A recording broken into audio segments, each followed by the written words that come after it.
What were the best SEC games of the 2024 college football season? Locked On SEC starts right now. You are Locked On SEC, your daily podcast on the Southeastern Conference. Part of the Locked On Podcast Network, your team every day. And what's up, everybody? Welcome into Locked On SEC. It's great to have you guys along. I'm Chris Gordy. Thanks for making Locked On SEC your first listen every day. Shout out to everydayers. We're free and available wherever you get your podcasts and on YouTube. Part of the Locked On Podcast Network, covering your team every day. And today's episode brought to you by FanDuel. Super Bowl 59 is here. There's no better place to make every play more exciting than with FanDuel Sportsbook. New customers can bet $5, and if you win, you'll score $200 in bonus bets. Download the app or head to FanDuel.com to get started. All right, we've been spending a lot of time kind of looking ahead to next season already, and I'm not fully ready to turn the page on what was the 2024 college football season. Of course, we just crowned Ohio State the national champion a couple of days ago over Notre Dame, but Bill Connolly of ESPN posted a piece this week entitled "The 100 Best College Football Games of the 2024 Season." Now, coincidentally, I had already been working on our top 10 SEC games of last college football season for an episode here on Locked On SEC. So I kind of said, let's steamroll this and let's get this out, kind of timing it with Bill Connolly's list. Now, our list is a little bit different than his. I used a couple of stipulations for our rankings. I went with strictly SEC versus SEC games, right? Conference on conference. I did not use any SEC versus non-SEC games on our list. And there were a ton of games that counted in this category. Of course, Connolly, he had games like Vanderbilt over Virginia Tech week 1, Oklahoma State over Arkansas in double overtime. Of course, who could forget the epic 8 overtime win for Georgia over Georgia Tech in the final week of the regular season. So look, those were all phenomenal games, but I didn't put those on our list because I just went with conference games. And of course, you had bowl games like USC's comeback against Texas A&M, Illinois' win over South Carolina. And I think obviously the Texas versus Arizona State game in the Peach Bowl was one of the best games of the season. The Sun Devils battled back. Quinn Ewers delivered that overtime touchdown pass on 4th down. So did not consider those in our list. My other stipulation, I went with not necessarily the closest score games, but games that were either shocking upsets or massive playoff implications, games that we look back on Monday and said that was, the most memorable game of the weekend. So with those guidelines in place, here are our Locked On SEC top 10 SEC games of the 2024 college football season. And let's dive right into it. We'll start with number 10 on our list, and I've got Kentucky upsetting Ole Miss 20-17 back on September 28th. Kentucky beat number 6th ranked Ole Miss. Rebels kicker Caden Davis hooked a 48-yard field goal attempt wide with 48 seconds left in the fourth quarter to give Mark Stoops and the Wildcats their highest ranked win of Mark Stoops' 12-year career there at Kentucky. Rebels had a 7-game win streak snap. They were 15.5-point favorites in their SEC opener. And this came just 2 weeks after Mark Stoops faced criticism for not being aggressive enough in his 1-point loss to Georgia. The Wildcats completed a 63-yard completion for Brock Vandegrift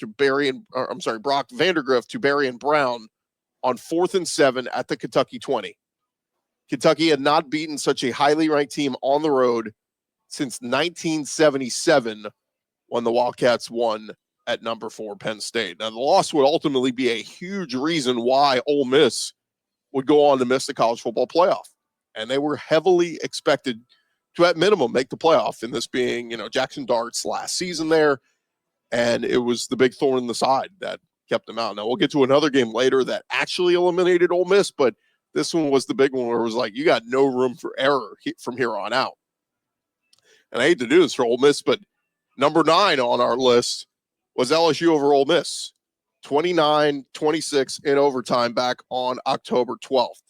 Garrett Nussmeier was in the midst of one of the worst games of his career, but his last 2 snaps changed everything. He threw a game-tying touchdown pass to Aaron Anderson in the final seconds of regulation, and then hit Kyron Lacey for a 25-yard scoring strike in their on their first play of overtime, completing a stunning 29-26 comeback win over number 9 Ole Miss. The winning score marked the first time LSU led the entire game and fans rushed the field of Death Valley. Ole Miss, they were one play away from winning in the final minutes of regulation, but Nussmeier converted a 4th and 6 pass to Mason Taylor to keep the drive going, and then capped it with the 23-yard touchdown pass to Aaron Anderson with 27 seconds left. LSU held Ole Miss to a field goal in its opening overtime possession, and then Nussmeier went for the strike. This was the second time this past season the Rebels would fall as favorites. And by the way, Bill Connolly had this game as his number 41 overall game on his list. Now, keep in mind, Bill Connolly's ranking all of college football, so he had Big Ten games. I mean, he had every conference on his list, but this one came in number 41 on his list. For us, we had it number 9. All right, coming in at number 8 on our best games of top 10 games of the SEC season. Number 8, I've got Oklahoma beating Alabama 24-3 back on November 23rd. This game was not particularly close. We'll have a few games on here that were not particularly close. Some that were epic that came down to the final seconds, went to overtime. This one wasn't close, but it will be remembered as the game that ended Alabama's playoff hopes for 2024. Bama was 8-2. They were a heavy favorite over the Sooners, and they were practically a lock for the playoff. Keep in mind, end of November, we were talking about Bama like, oh, yeah, Kalen DeBoer, he's doing something that, he's, going to get to playoff for the first time in his first season in Alabama. After he made the playoff last year at Washington, he's sustaining the success of Nick Saban, all that kind of stuff. But Oklahoma played spoiler. True freshman running back Xavier Robinson ran for a career high of 107 and 2 touchdowns, and it got Oklahoma Bowl eligible. Took Brett Venables temporarily off the hot seat. And now Auburn quarterback Jackson Arnold, he was Oklahoma quarterback Jackson Arnold at the time, he rushed for 131 yards on 25 carries, completed 9 of 11 passes, and it was the Sooners' final home game of the season. They got to win. It was their first SEC home win after they left the Big 12 this past summer. And on the flip side, Jalen Milroe, who had been one of the nation's best players, had his worst game of the season. Completed 11 of 26 passes for 164 yards, 3 interceptions, and gained just 7 yards on 15 carries. Sooners held Alabama to just 234 yards. That was epically bad. And Alabama fell to 9-3, 4-3 in the conference, and it took them out of playoff contention. And so that one was, again, not a close game, but we got that as a number 8. So far in our top 10, we got Kentucky upsetting Ole Miss, number 10, LSU upsetting Ole Miss, number 9, Oklahoma upsetting Alabama, number 8. They're not all upsets. There were some favorites, but most of them were upsets, and that's what makes them memorable. All right, still more to come here on Locked On SEC. Thank you guys for making us your first listen every day. Coming up next, we'll continue with our top 10 games of the 2024 college football season. That's coming your way in just a sec. But first, I'll remind you guys, Super Bowl 59 is here. 1 game, 2 teams, endless possibilities, and there's no better way to make every play more exciting than with the FanDuel Sportsbook. Whether it is predicting the first touchdown, calling the MVP, or even betting on the coin toss, FanDuel makes it easy for you to get in on the action. With live betting all game long, you can adjust your bets as the game unfolds and feel the thrill from kickoff to the final whistle. The live betting feature lets you stay involved no matter what happens on the field, and the app super easy to navigate, plus knowing you could place a $5 bet, and if you win, you could potentially win $200 in bonus bets for the Super Bowl. That is icing on the cake. Download the app today or head to FanDuel.com to get started. Bet just $5, and if you win, you will score $200 in bonus bets. That's at FanDuel.com. Bet with FanDuel, official sportsbook partner of Super Bowl 59.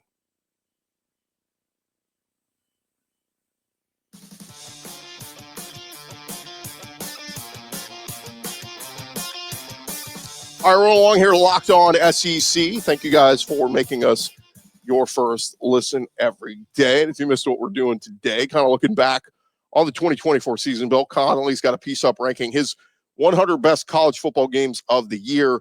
We're doing our top 10 SEC games. Now, again, these were conference games. So conference on conference. Had to be SEC versus SEC to make our list. And we gave you number 10, 9, and 8. Let's jump to number 7.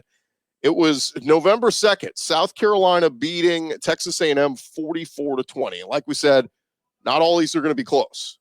This one was not close, but it was close at halftime. South Carolina ended up opening up a can of whoop-ass in the second half. But the Aggies, they were a top 10 team at the time. They were sitting at 7-1 overall and a perfect 5-0 in the SEC, if you remember. But welcome Lenore Sellers. He ran for 106 yards, threw for 244, and South Carolina knocked off an SEC playoff contender, beating the Aggies 44-20. Rocket Sanders, the all-SEC transfer from Arkansas, he rushed for 144 yards and 2 touchdowns on the night. The Gamecocks gained 286 on the ground, and defensively, they shut out the Aggies in the second half. A&M fell behind 14-0 just 6 minutes into the game, but they clawed their way back to tie things up 20-20 at halftime. But the Aggies would be outscored 24-0 in the second half. They were 3-point favorites heading into this game in Columbia. And we would go on to see the Aggies still have never made it to Atlanta to play in the championship game in 13 years in the SEC. Of course, they had a chance against Texas in the final week of the regular season, but we got that one, number 7. How about number 6 on our list?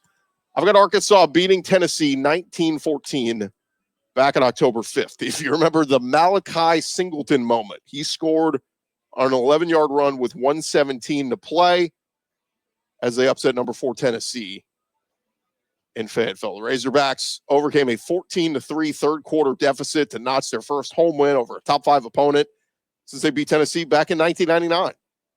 Singleton was the backup quarterback to Taylon Green, and he came in.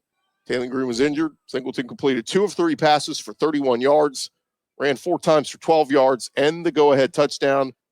And following Singleton's score, Nico Iamaleava, he would lead Tennessee down the field all the way to the Arkansas 20, but he was pushed out of bounds on 4th and 5 at the 16 as time expired and Arkansas fans stormed the field. Tennessee's defense was solid for most of the game, but its offense, they entered the week number 1 in FBS and points per game, and they were humbled a little bit. We would go on to see them be humbled in the playoff game against Ohio State as well. But multiple people said after this one, it marked the biggest win of the Sam Pittman era in Fayetteville. And it was a monster win at the time. And by the way, Bill Connolly had this as his number 45 best game of the season. All right, now we are into our top 10, or top 5, rather. Coming in number 5, I've got Auburn beating Texas A&M in 4 overtimes, 43-41. This was on November 23rd. This was towards the end of the season. Peyton Thorne hit Keandre Lambert-Smith for a 2-point play in the 4th overtime to lift Auburn to a 43-41 win over number 15 Texas A&M. Both teams getting 1 play to score from the 3. A&M, one little trickery. Receiver Terry Bussey took the direct snap, handed off to Marcel Reed, and Reed's pass to Amari Daniels was dropped in the end zone. The Aggies, they had rallied from a 21-0 first half deficit to send this thing to overtime. Peyton Thorne passed for 300 yards, 2 touchdowns to Cam Coleman. Jarquez Hunter ran for 130 yards and 3 scores. Coleman had 7 catches for 128. Lambert-Smith had 2 catches for 104. And it was a heck of a game. But the 2-point conversion proved to be the difference. It was the biggest win of Hugh Freeze's second season on the Plains. And again, Bill Connolly had this one number 14 overall. We got a number 5. He had it number 14 of all of his best games of the college football season. Coming in number 4 on our list, we've got Florida beating Ole Miss 24-17 on November 23rd. I feel bad for Rebel fans here. That's three Ole Miss losses we have in our top 10 games of the year. But look, they were hyped for a reason. They were supposed to be one of the best teams in the country. The game that did eliminate Lane Kiffin, the Ole Miss Rebels, from the postseason, and the game that perhaps launched even more excitement about what DJ Lagway could be as the face of the future for the Florida Gators. But DJ Lagway threw 2 touchdown passes. Montrell Johnson ran for 127 and a score. And Florida upset number 9 Ole Miss 24-17 to knock the Rebels out of college football playoff contention. Florida beat ranked teams in consecutive weeks for the first time since 2008. And Ole Miss was a 10-point favorite, lost for the first time in 4 games, and dropped them out of the 12-team playoff. The Rebels ranked 9th in the latest playoff rankings and needed only to avoid a letdown against Florida. All they had to do was beat lowly Mississippi State, which they went on to do, would have clinched them a spot in the playoff. But the Rebels failed to score in 3 trips inside the red zone, dropped countless passes in perfect weather. Miscues that Lane Kiffin called very unusual. He tackled J.J. Pegues, who's over 300 pounds. He was stopped on 2 fourth-down runs inside the 20. And Caden Davis missed a 34-yard field goal in the second quarter. Connolly listed this as his number 32 best game.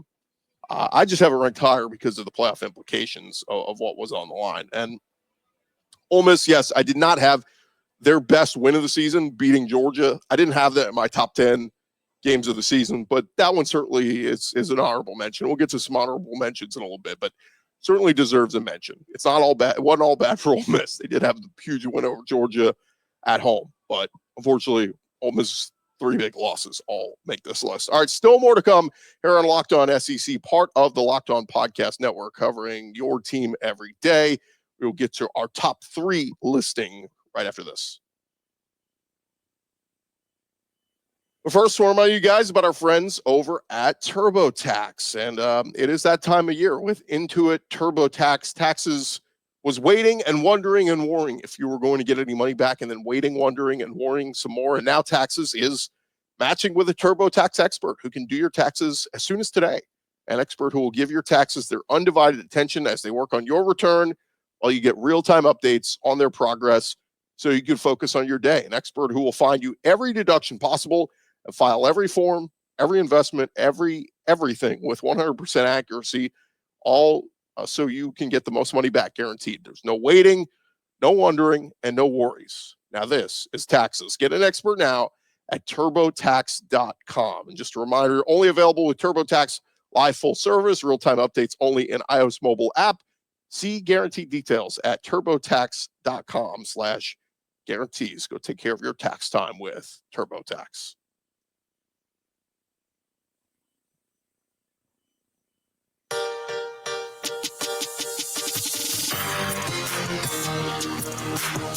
All right, roll along here, Locked On SEC, and we've been doing our rankings, our Locked On SEC top 10 SEC games of the 2024 college football season. Again, the stipulation here, we only went SEC on SEC. We didn't go non-conference. We didn't go playoff games, whatever. So let's dive back into it as we get into our top 3. Coming at number 3, we go to October 19th.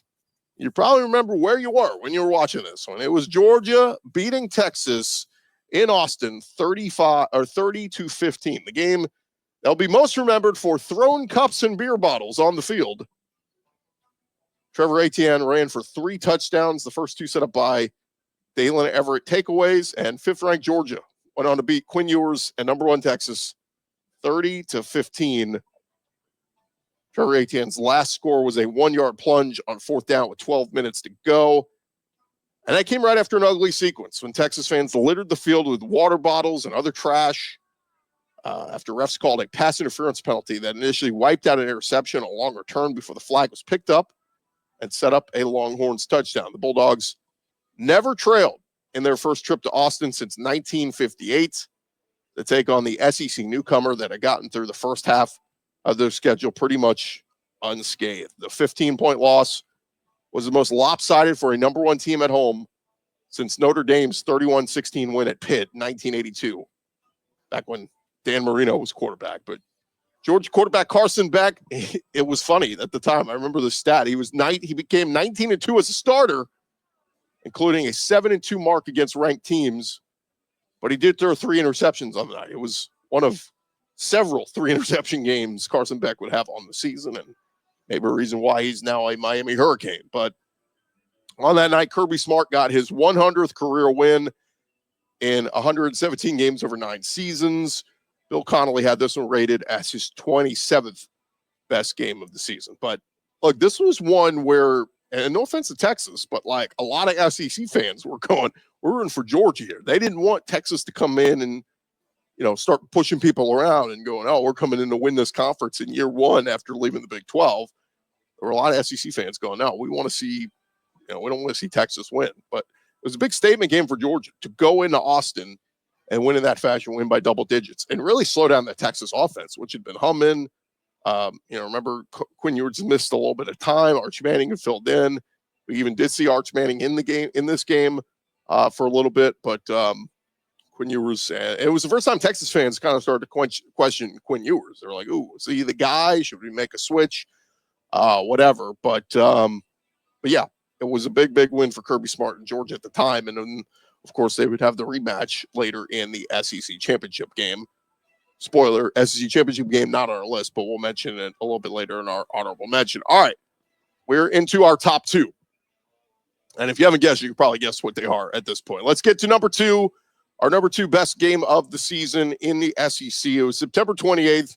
It was almost pinned as, this is going to be the next game of the century. Like, it was Alabama beating Georgia 41-34 in Tuscaloosa. Jalen Milroe and Carson Beck putting on a show. 17-year-old Ryan Williams catching a 75-yard touchdown pass from Jalen Milroe with 2:18 left. And Alabama beat Georgia 41-34 in a wild SEC debut for Alabama head coach Kalen DeBoer. Alabama's other freshman, number 2, defensive back Xavier Brown, he intercepted Carson Beck's pass in the end zone in the final minute to secure the win. But it was Kalen DeBoer's initiation into the SEC and into a fun rivalry between Alabama and Georgia that added yet another memorable chapter, one where Nick Saban had kind of owned Kirby Smart in his time at Georgia. Now Kalen DeBoer 1-0 against Kirby Smart and Georgia.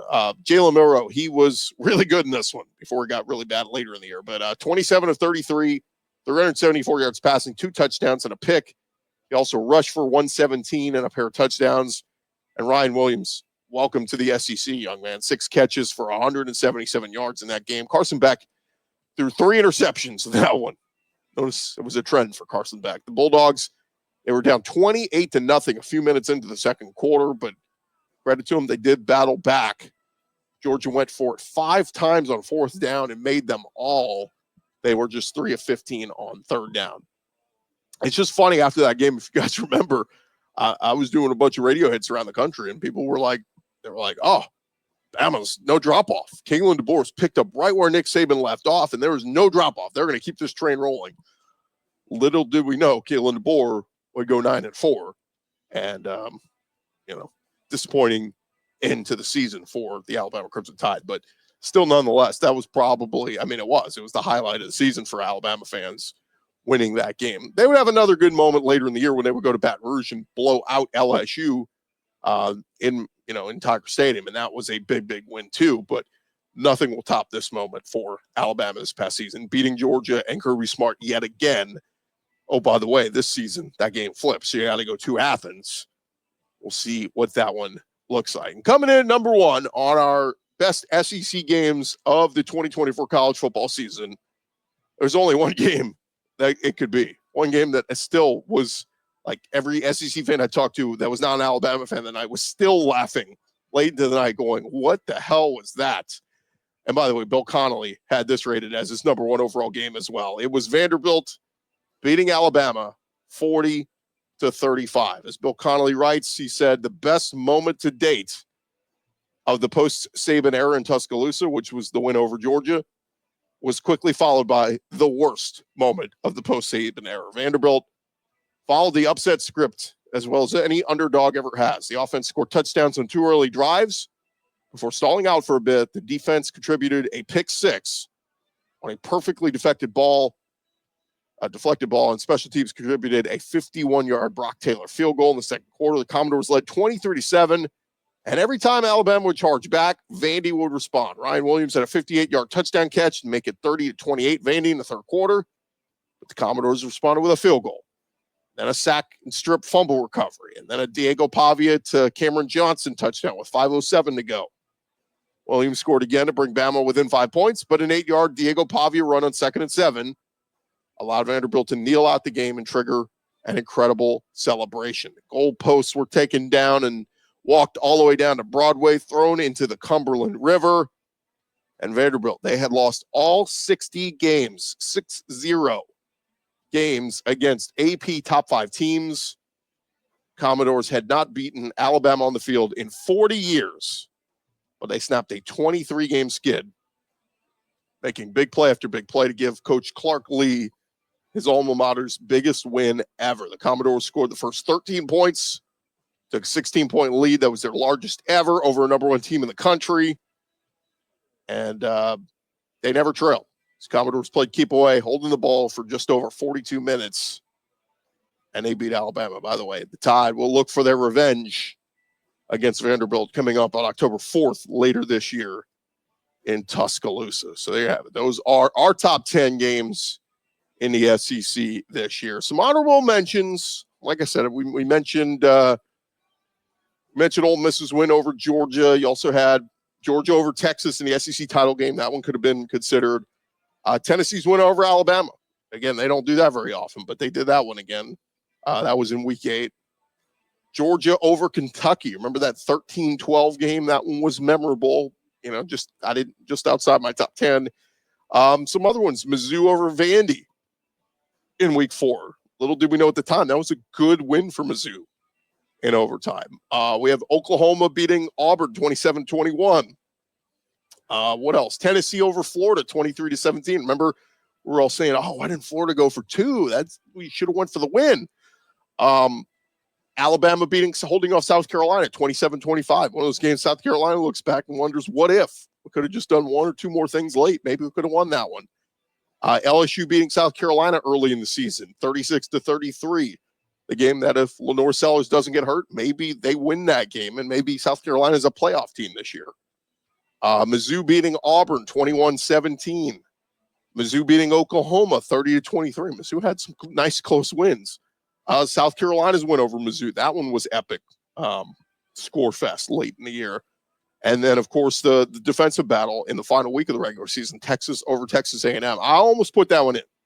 That one was just on the outside looking in. That one deserved mention. And like I said, the SEC title game, but, Gunnar Stockton does his thing in the second half after Carson Beck gets knocked out. Texas forces overtime. But nonetheless, a very entertaining 2024 college football season and a very memorable 2024 SEC season, albeit, SEC comes away not victorious, loses, does not, for the second straight year, does not play for a national championship for the second straight year, does not win a national championship in college football. Will this be the year that the SEC at least gets back to playing for a championship? Remember, we had some in the years past where it was SEC versus SEC for a championship. We had LSU versus Alabama. We had Alabama versus Georgia. Will we get back to a world where maybe we see SEC versus SEC in the national championship game? Certainly is possible. We could see it in 2025, heading into 2026. All right, that is going to do it for this edition of Locked On SEC. We'll be back later in the week with some updated news and notes and stuff going on around the conference. But like I said, figured today would be a fun episode to kind of look back on the season that was one last time. Thank you for making us your first listen. Keep checking us out each and every day. And hey, for your second listen, Locked On has launched the first ever national sports 24/7 streaming channel on YouTube. It's also available on Amazon Fire TV and in the free Fire TV channels app. Locked On Sports Today, streaming for you 24/7. And of course, you can check out all of our other great SEC podcasts wherever you find your podcast. Just search Locked On and your favorite SEC school, and you will find great content, whatever you are looking for. I'm Chris Gordy. This has been Locked On SEC. You guys have a great day. We'll talk to you guys later on this week.